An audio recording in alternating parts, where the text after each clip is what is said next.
What's going on, Investomaniacs? Knight Rider here, and today we're going to be going over Slack's Q1 fiscal year 2020. That's their most recent and only quarterly report thus far, as it is a recent IPO. I am a little bit late on doing this one, but I also knew it was too expensive for what I wanted, so it wasn't a high priority.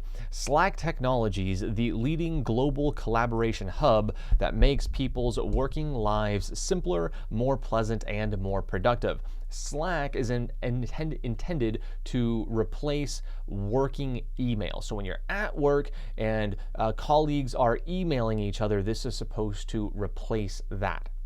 Here are some of the numbers. Revenue came in at $134.8 million, an increase of 67% year over year. GAAP operating loss was $38.4 million, or 28% of total revenue. GAAP is your real numbers. There's no adjustments on that. And to clarify, that means for every $1 of revenue they brought in, they lost 28 cents. Free cash flow came in at negative $34.2 million, or 25% of total revenue. The net dollar retention rate was 138%, which is an absolutely phenomenal net dollar retention rate. The only companies that I know of off the top of my head that have a higher net dollar retention rate than that is Twilio and Zendesk. Twilio is like somewhere in the 140s, and I think Zendesk is like 138 so maybe it's the same. Maybe this is the same or higher than. But anyway, it's an extremely good net dollar retention rate, and remember, a net dollar retention rate is that's the revenue that they are bringing in from customers they had a year ago. So of all the customers they had a year ago, all that revenue would then be counted as 100%, however much revenue it was. And so this means that a year later, they are earning 38% more money than they were from those same existing customers, which basically means even with zero additional customers, they would still be seeing 38% organic revenue growth, which is absolutely phenomenal. And remember, so they had 38% growth from existing customers, but they saw 67% total growth. So the remaining is going to be from new customers that they brought in this past year. They ended the quarter with 95,000 paid subscribers, and the number of paid subscribers greater than $100,000 in annual recurring revenue was 645, which was 84% more year over year.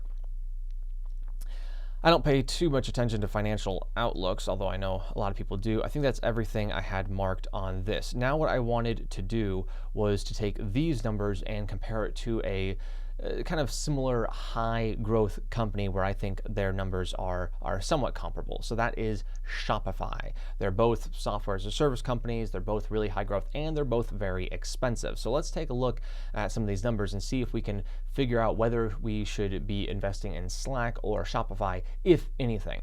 There's nothing special about Shopify, it's just the first one that popped into my head. So that's what we're going to be using. Now, first we have to take into consideration share dilution. Fortunately, I keep calling it work, but Slack does not have any share dilution, which is nice. Shopify had 10.41% share dilution this most recent year.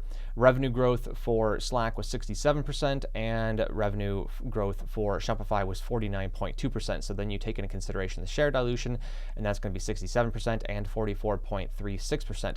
But then we have to take into consideration operating margins, as both of these companies are losing money in order to get that growth. Obviously, losing money isn't sustainable forever. It must end at some point. So you want to figure out how much of that growth is organic, or not organic is the right word, but how much of it can they do whilst breaking even, and how much of that revenue growth is being purchased by losing money. So Slack is at negative 28% operating margin, and Shopify is at a minus 9.1% operating margin. So you take that in consideration in conjunction with the diluted revenue growth, and you're going to end up with 48.24% revenue growth for Slack and 40.32% adjusted revenue growth for Shopify. So that means that Slack is growing 19.64% faster. Now let's take a look at valuation metrics. So revenue came in this most recent quarter for Slack at 134.8 million and 320 million for Shopify.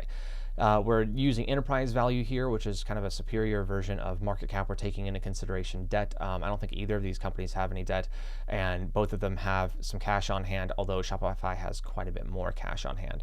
And so you can see here's 17.8 billion is the enterprise value for Slack and 33.5 billion for Shopify.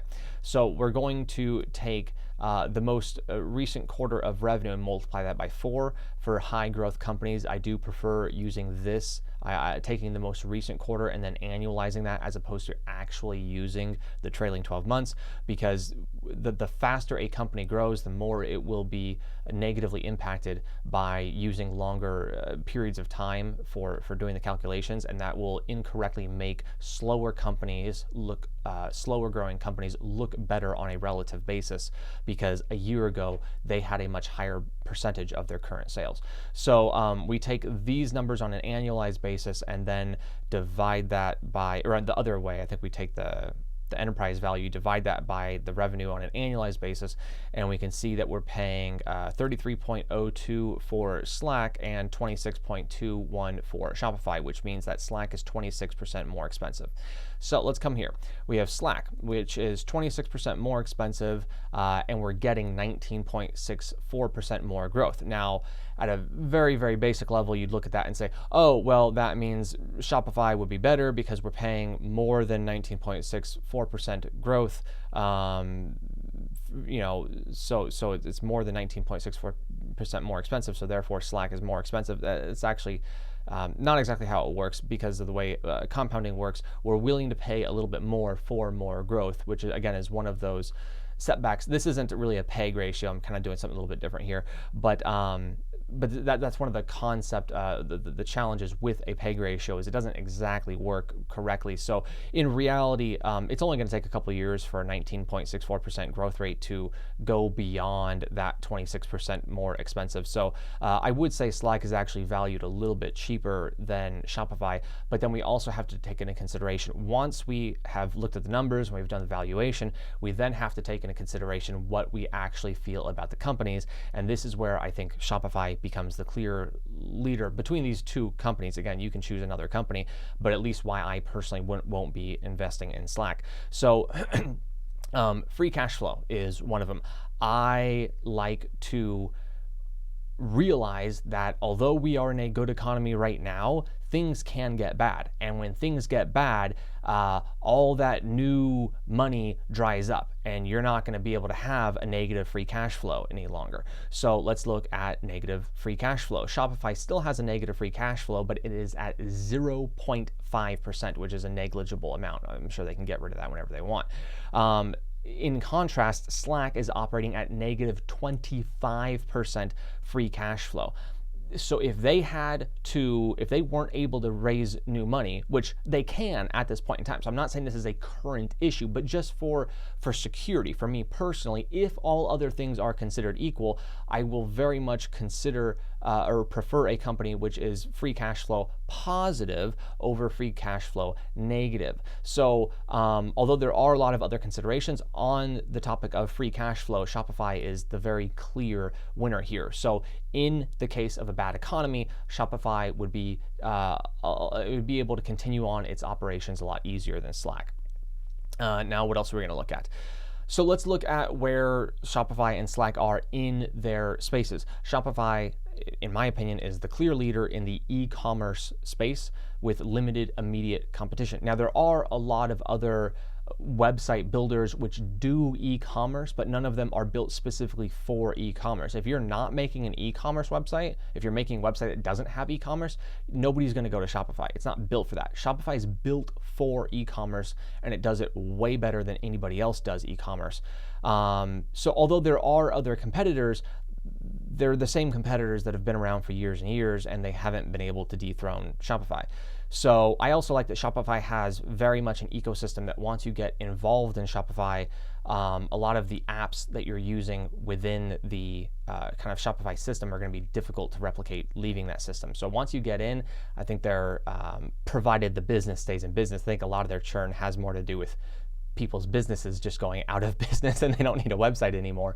But if your business is still doing well, it becomes increasingly difficult to leave Shopify the more ingrained you get with their ecosystem. That's one of the reasons people like Apple so much, right?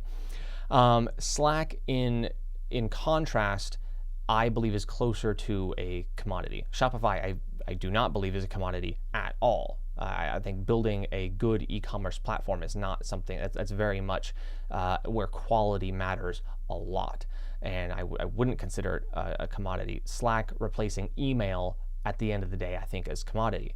Now, some people will disagree with that and they'll say, oh, they do this differently, they do that differently. But I think that's like people kind of picking grains at Dropbox. I think Dropbox is a commodity. To me, it's space. At the end of the day, you can argue that they do some things a little bit different and they do collab a little bit better. But at the end of the day, it's replicatable.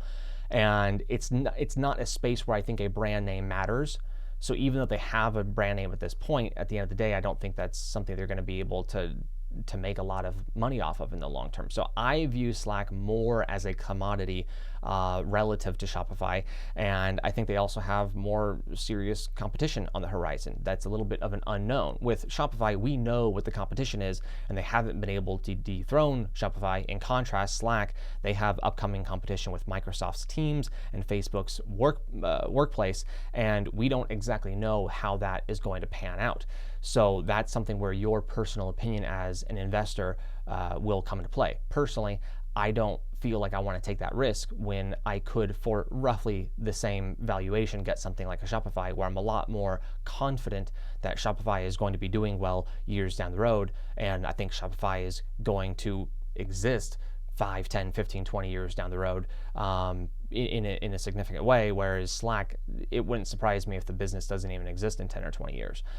So, because again, I do think it's a commodity, I think it's replaceable. So that's my personal opinions on Slack. It's not something I have a huge interest in, but from a valuation standpoint, I think it's fine if you want to invest in it at its current price. I think that's okay. I think at this point, it mostly comes down to what is your opinion on Slack. Do you think they have a competitive advantage? Do you think they have a moat around their company? Do you think they are the leader in their space? Do you think they're going to continue to be the leader in their space and fend off big players like Facebook and Microsoft? Anyway, that's it for today. Hope you guys have a good one.